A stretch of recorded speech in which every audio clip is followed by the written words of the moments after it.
In different eras, he's an unbelievable player. Yeah, he's one of the best players in the world, if not the best player in the world. When you start the comparisons, I think it is what it is. You know, it's just a stand-up measurement.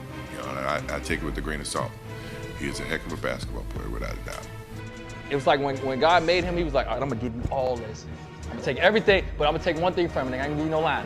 But I'm gonna give you everything else. That's why I tell Bron, I'm like, he gave you everything.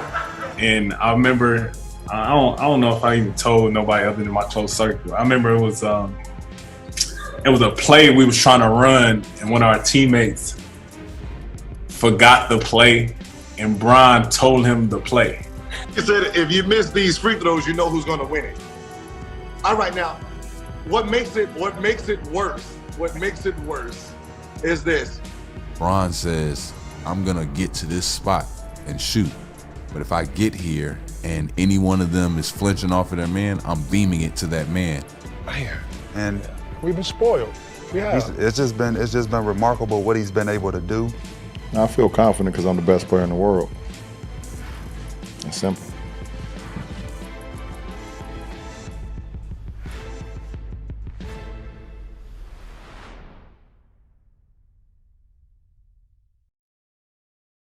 For years, I always caught so much flack, you know, us being the better team or whatever we was at one point in the Eastern Conference Finals, and people not realizing, like, it's tough to get past this motherfucker. I don't care who you are, you know what I mean? And see him come to the West and be able to do the same thing, it's a testament to his greatness and, you know, his IQ to the game when he go out there and play. You know, I remember you said 16 when we went to the Eastern Conference Finals. We won game 3 and 4, and it was like a whole nother mindset click for him. And the player to coach against, and one most difficult and going through in the playoffs, was LeBron James. This guy was looking in your mouth like right there and just it was telling the players exactly what was going to happen on the play that you called. And I remember, I don't know if I even told nobody other than my close circle. I remember it was a play we was trying to run, and one of our teammates forgot the play, and Bron told him the play. But I was also in the gym when I watched him on the floor against Toronto tell Patrick Patterson where he was supposed to go on the play they had called out of timeout late in the fourth quarter. He's like, no, Pat, you're supposed to stand over there and you're going to pin down for DeMar over here. Wow. That's hilarious. That's who he is. Like, it was some crazy shit. It was some crazy stuff. We called it a play. He was like, what? And Bron told him what our play was. You know, and it just shows you, like, how locked in this dude be when it comes to winning time, man. And you see it when he out there on both ends, man. But that changed, and you know this. Like, we beat him a couple times when he was in Cleveland. He was not that way. I've never seen a change in a player. I knew we were in trouble in Miami when we were coaching. When he was in Cleveland, he was just playing basketball. Right. We get to Miami, and he's in Miami now, and he's calling our plays out. He's staring over at our bench. Yeah. He's reading stuff, and I remember saying, "Oh, this is not good." You know, there are a lot, and Dwayne brings it up. When you're drawing a play in a timeout, you know, as an opposing coach, that one guy can screw things up for you. I know you know the famous, free throw, LeBron. You know So what did he say to you? And then how are you able to maintain your focus when you missed him? We were respectful there, but missed him, but how did you lose sight for what you were trying to do? Make the free throw and then. Okay, so we have to back up a little bit because I was balling. Looking to inbound, Arenas puts up the three. Gilbert Arenas ties the game. And a timeout. I was balling that fourth quarter, and miracle comeback. Down 3. I hit almost like a 30-footer to take us to overtime. Kind of got a little tired in overtime, but got to the free throw line. You know, it's butter. Game's over. We're up 1. I'm about to hit these 3. This is easy. And LeBron comes by and taps you on the chest and whispers something to you. What did he tell you? He said, if you miss these free throws, you know who's going to win it. You know, and when he tapped me and he's like, you know, if you miss these, you know, that's game. And for that 1 second, I became human and thought about it. All right, now, what makes it worse is this. So because we gamble at LeBron's house, me, Damon Jones, you know, that was our group. Right. So Damon Jones was horrible. He was horrible at cards. So he owed me money. So I always used to say, every time we played them, I always used to scream out, the landlord's hit. The landlord needs his rent money. Right. So every time we came to town, shoot around, I'm yelling it. The game, I'm yelling it. Like, that's all I yell. So I told the coach, hey, anytime you put Damon Jones in, I'm going 1-4 flat. He owes me money. Until he pays me my money, 1-4 flat. He's gonna be a liability out on this court. And that's what I did every time he came in, 1-4 flat. So he stopped playing. So he doesn't even play in game 6. So when he whispers, you know who's gonna hit it, everybody assumed it was him. I knew what he was talking about. You know, and it had me thinking about it. And I can even see it on my face when I watch, like, oh yeah, you're missing these, bro. Mm-hmm. And then I missed the first one, and I'm sitting there like, how the hell did I miss that? That's just so off. Mm-hmm. Missed the second one, and I'm sitting here like, yo, did this just really happen? Where did I go? I don't miss clutch free throws. And I think the thought went into my head, they really gonna put Damon Jones in and let him hit a shot. And I just missed. Like, it was like I was balling that game. Just hit the 3 to get us in overtime, playing great in overtime, very great battle. And then I see Damon Jones in there stretching, and they really put the man in. And the fact that LeBron even passed him the ball is what hurt the most. Damon Jones in the corner just came in the game for the first time in 2 games and hit the shot. Who does that? That's why I said that's why I said I went to go do mental stuff. Right. Like with the mental training, because I was like, this didn't just happen. You didn't tell me this man was gonna come in and hit, and then he comes in and then you pass him the ball like he's done hit 5 straight threes. I need to go see some hill because I don't want to be the next Nick Anderson out here. LeBron is 36, turns 37, I believe, in December. Yeah, man. How's he still, what makes him special? And even when you talk about mileage and how he's doing it night in and night out, where you talk about usage rate, you talk about, load management. He ain't doing what Kawhi's doing. He ain't doing what these other KD, and I love KD, I love Kyrie, but KD just took off. AD hurt, so LeBron got to take on more with LA right now. Right. So what makes him special? You had that yeah. This dude up there. He left the hospital with more than everybody. Bro, listen. Bro, Brandon, B. Mark, this dude up there, bro. Out the womb. Bro, his shopping cart of talent when he was born was bigger than everybody's, dog. They gave him everything. Dude behind LeBron, he don't have nothing. Yeah, but you got to give me more, man, because we know what goes into it, the sports science, how we train, how we eat, how we sleep, et cetera, et cetera. Yeah. What are we not seeing that you saw?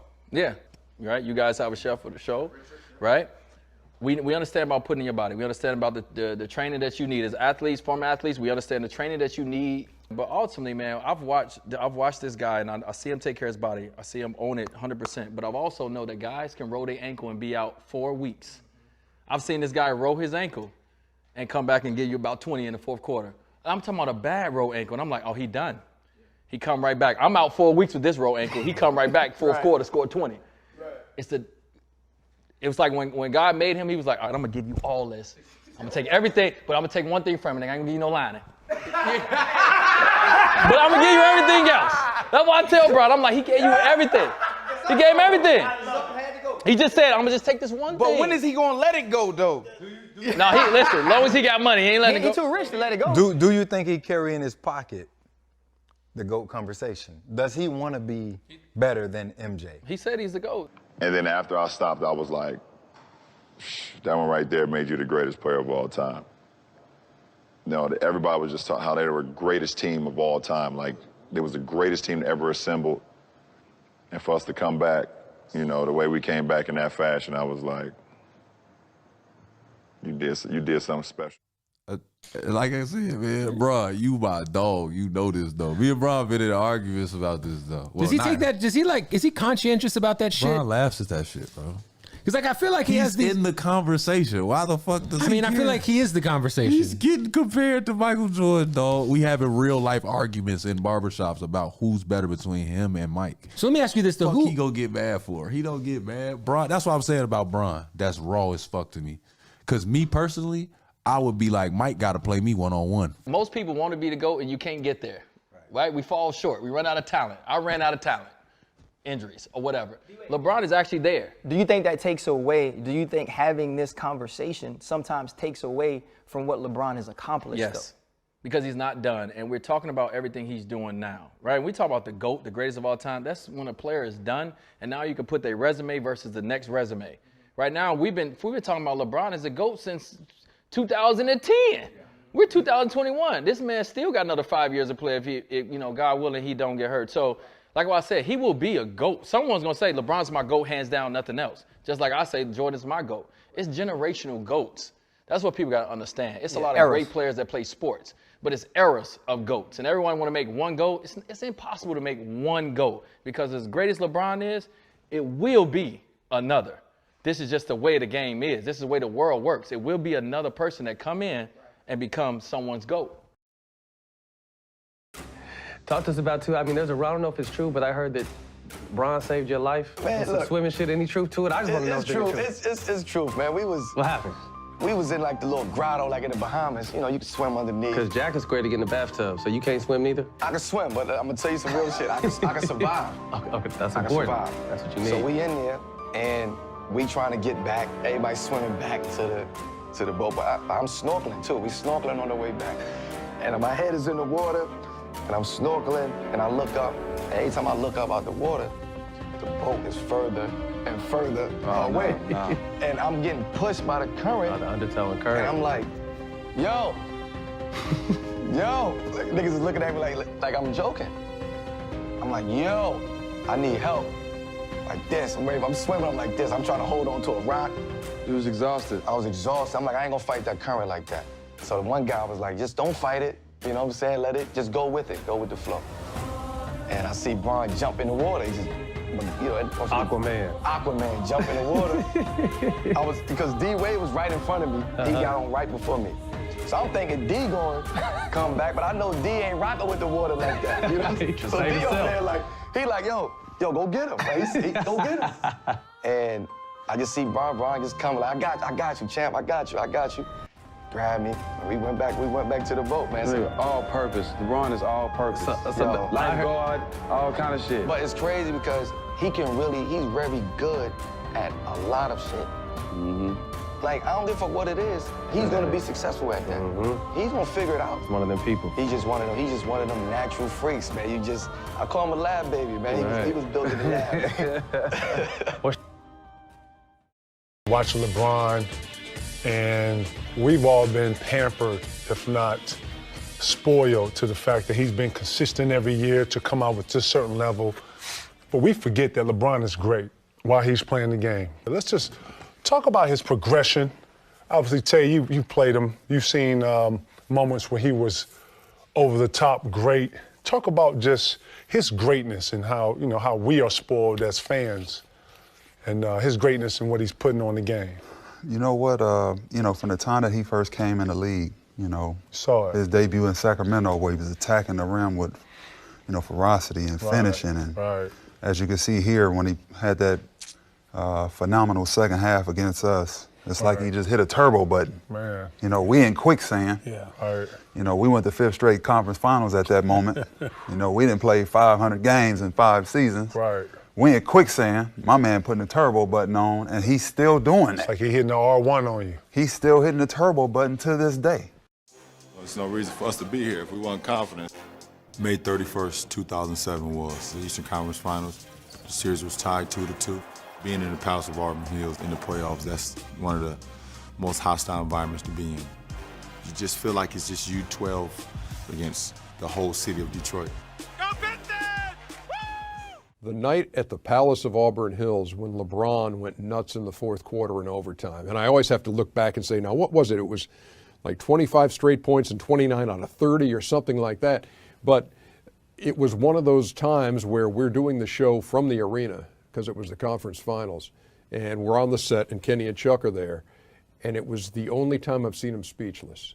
I wanted to put the responsibility on myself and have me answer the call. Here's James. Yes, and it counts. The Cavaliers down by 1. Maxfield defending on James. The defense was flat. Basically just gave him one of my left to right crossovers. Once I seen I had him off balance, I wanted to try to be aggressive as I could to make Tay not even thinking about, coming over and try to block the shot. LeBron with the step back stuff. He has been spectacular. As the 4th quarter started running down, it got to a point where I said, we've come this far. There's no looking back now. As the leader, I can't allow my team to fail. Down of 10. James with the step. This has been some kind of performance by this young guy. You start to notice that you're in the zone. All you're thinking about is your next make. Here's James. He scored 15 of the last 16 points. Everything is working, so now you have the defense off balance. They don't know if you're going to pull up and shoot a jump shot. They don't know if you're going to shoot a fadeaway. Shot clock to 5. James has to fire and scores. Oh, my. LeBron James, he has scored the last 20 of the Cavs' last 21 points. I think we've gone from having a winner in this game to having a survivor.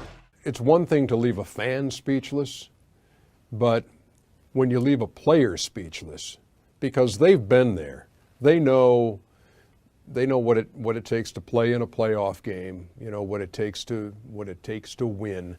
And when they see a player doing it to that level that LeBron did that night, and they're just like, I was getting that look.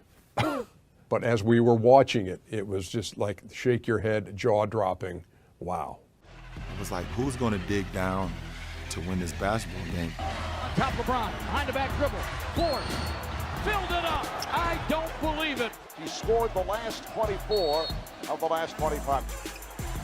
Jumps up a 3, it's through. 46 points for LeBron James. He has scored the last 27 of the last 28. 24 seconds to go in double OT. Baseline left sheet, turnaround gun blocked, no foul. Cavaliers at possession with 11.4 to go. Set it here. Bring LeBron to the top. Make sure you drive it at the last shot. That's what I stay after practice for, and this is what I be in the weight room for. If it's that one game where you need to use every little bit of energy to help your team win. James working it down. 5 seconds. 4, 3. James scores, and the Cavaliers come away with an improbable victory here at the Palace. He had a magical game against the Pistons. Because you played against Jordan when he was, do you see the same velocity? You see similarities there? The difference is, they're both equally great. LeBron James always came to the game with the same thing that you came to the game with, where he was concerned about others, right? Not only did he have to score, but he also had to make this one better, and he had the responsibility. Jordan, Kobe, took it on himself. Those guys, they come to the game and it's like, okay, how many points you need to win? 40, right? Oh, 41 good enough? All right, tomorrow I'm going to get 50. Oh, 50 ain't good enough? Okay, I can get 60. 48. He had 48. 48 points for LeBron James. He scored 29 of the last 30. One of the great performances of all time. Man. And we've been spoiled. Yeah. It's just been remarkable what he's been able to do.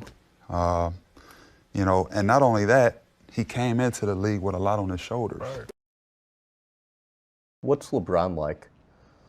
LeBron, he's a cool guy. He's a guy that actually, for me, when I was coming through college, when I first met him, he came to a couple of my games. He's just real down to earth, approachable. Gave me a lot of mental, nuggets that I could take with me as I started my own NBA career. And obviously as a basketball player, the dude's amazing. So somebody that has a lot of pressure on him and somehow seems to keep getting better. I know how we felt playing against Jordan. Like, Jordan was the most dominant player in our era, and we would talk for hours on the phone watching him play against another team, just admiring him play. But at the same time, it was like there were things that he did in the air that we just couldn't do. And I look at LeBron James in this era, and I say he's doing things that, y'all just can't do. How do y'all feel about LeBron? And then we can talk about how we talked about Jordan. I'd say in terms of, one guy being able to change the course of a game the way he can. He controls the pace. He does things that you kind of look like, how did he do that? Yeah. It doesn't matter sometimes how great a defense you play on him. And sheer strength and power to get to the basket. He's obviously developed that outside game that keeps you honest.